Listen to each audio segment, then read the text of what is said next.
What I want to do is go through with you guys a little bit about heating our style of camper. So that can be a Yucca camper, it can be an Alucab, it could be really anything that you camp in, and the best way to heat those styles of campers up to minus 30 Celsius. So let's head over to the bench. We'll talk a little bit about heating. Hi, my name's Dave, and I've spent most of my life outdoors here in Canada's Western frontier. I believe one thing to be true. Outside is therapy. It's where we both reconnect and disconnect. I hope you'll come with me as we build, explore, and repeat.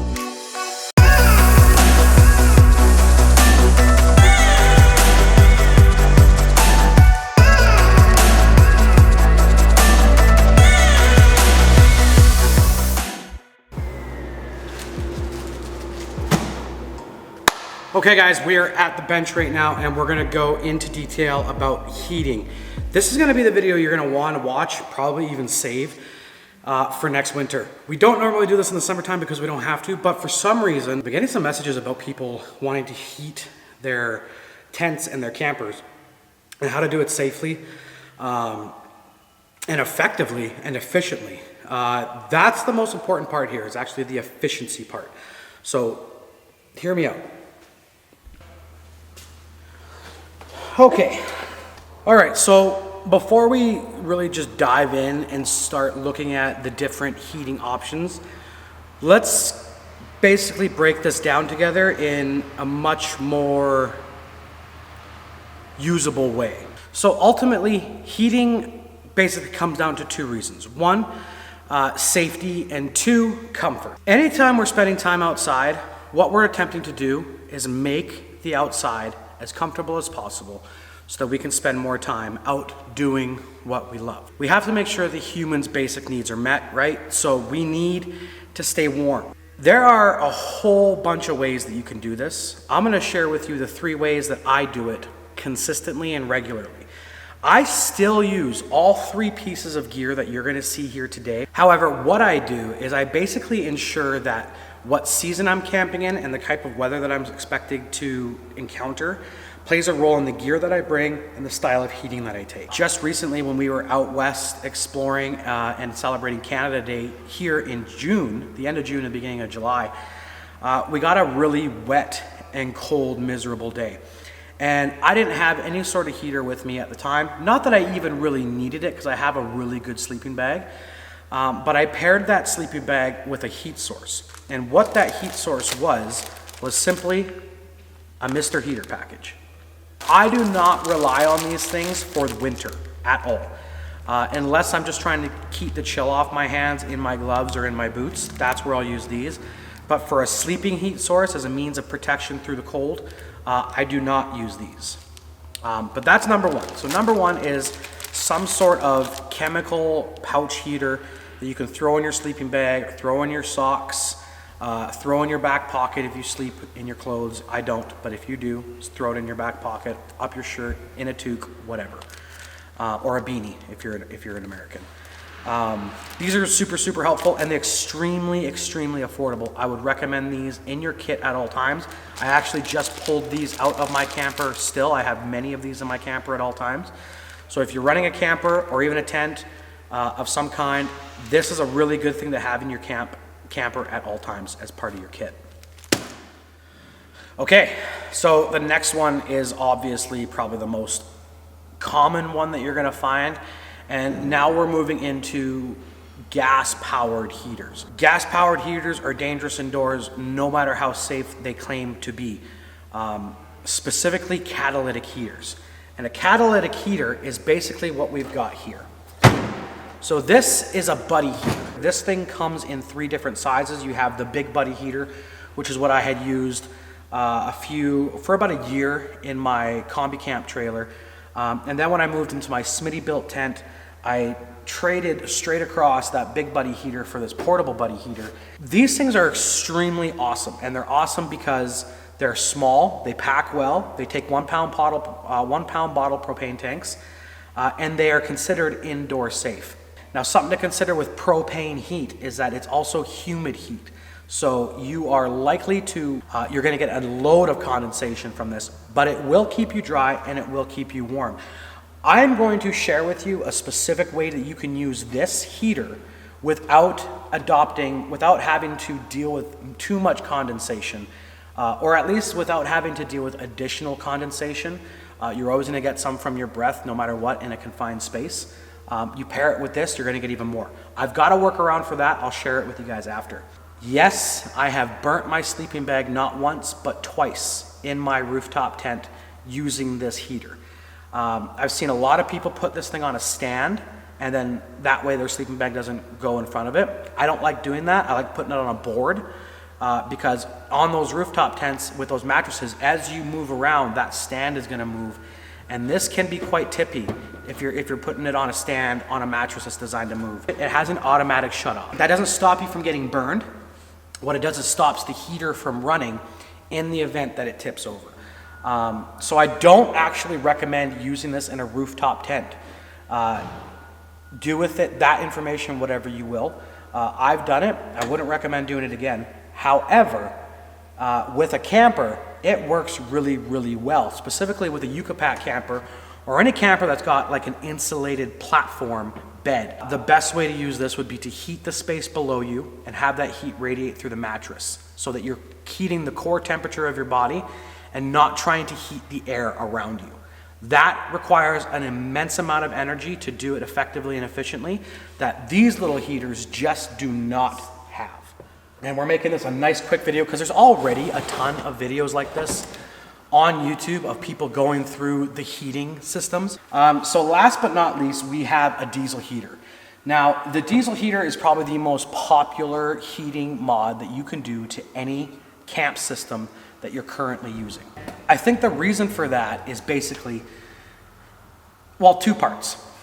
One part, with a diesel heater, you're already going to a gas station and you're filling up with your car with either diesel or gasoline. So you always have access to the fuel that this is going to require to run consistently and safely throughout your time out west. Not everybody's going to have propane available all the time, and that's something that I experienced when I was down on my Moab adventure.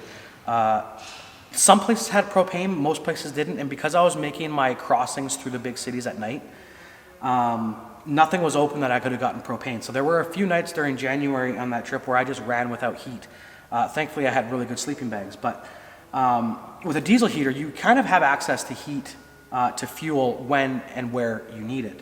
If you're looking for a nice dry heat that kind of helps keep down on condensation, that lets you run it through the night without being worried about things falling in front of it, maybe something coming down from the tent and landing in front of the heater, or with the buddy heater specifically, you kind of have to be aware of where it is, because directly above the heater is incredibly hot. Because there's no fan blowing this air out, it gets very, very warm here. So you can't tuck this under a cabinet. It can't have anything directly above it.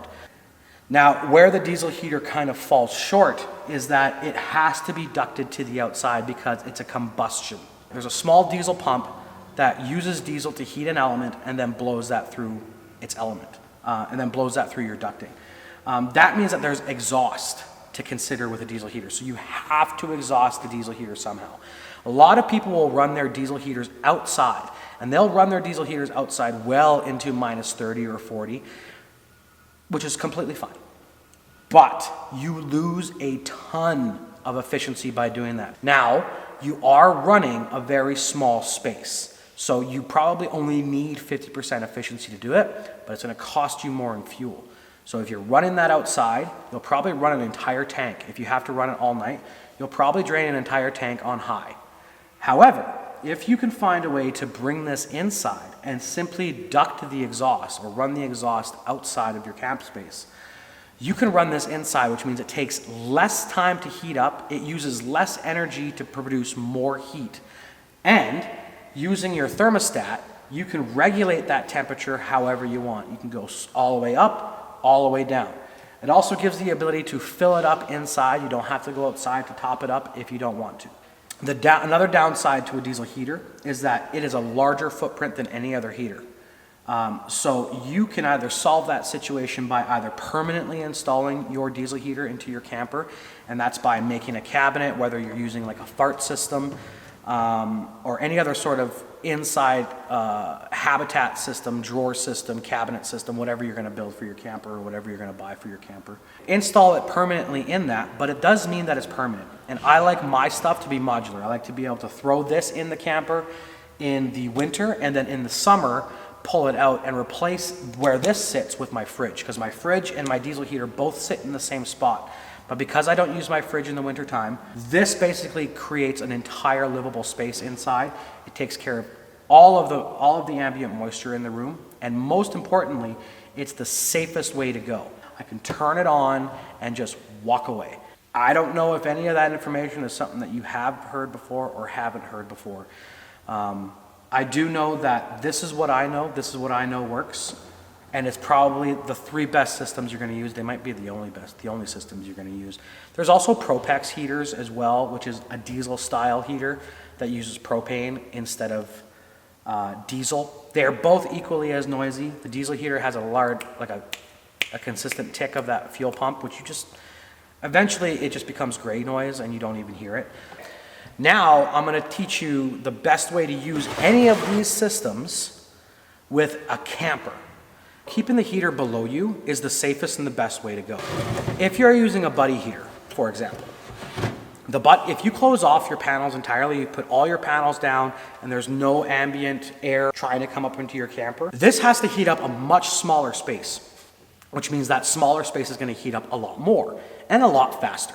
It will actually warm up the space around you, and because your mattress is right there, it's actually going to radiate up and through the mattress directly into your body. If you have a good sleeping system, like a good a sleeping bag and a pillow and all that jazz, all that heat's going to go through the mattress into your body, keeping your core temperature warm. There's nothing that can fall in front of the camper or fall in front of the heater. The heater can run. You're not going to have, as long as your top is vented, and you probably will vent it because you don't want condensation. Keeping your top isolated and having the heat radiate through the mattress is the best way to go. I have camped this way using a buddy heater, a small buddy heater like this, for up to -30 and camped extremely comfortably. Now my face gets cold and my nose gets cold, but honestly those are small cookies, because what's important is that my body is comfortable. You pair it with a good sleeping bag and you wear the proper clothes. So in the winter, I sleep in thermals. In the summer, I don't sleep in anything. This is the best way to go. I'm telling you, if you follow these tips for heating your camper or heating your tent, you will have the best sleep of your life well into the winter season. And before anybody says anything, it's camping, you're supposed to be cold. Listen, a lot of us do this often. And we do it so often that we've learned we have a better time outside when we are able to sleep well. All right, guys, so that's going to do it for today's episode. This is just basically a tips and tricks kind of video for you guys. I'm probably going to do a couple more of these as time goes on, just to answer your guys' questions. If you guys have any other comments, questions, or concerns, throw them down in the comments section there. It's the easiest way for me to see them. I try to respond to them as quick as I can. For everybody that's new here, welcome to the channel. And for everybody that's returning, you know the deal. Live free, be wild, and I'll see you guys in the next one.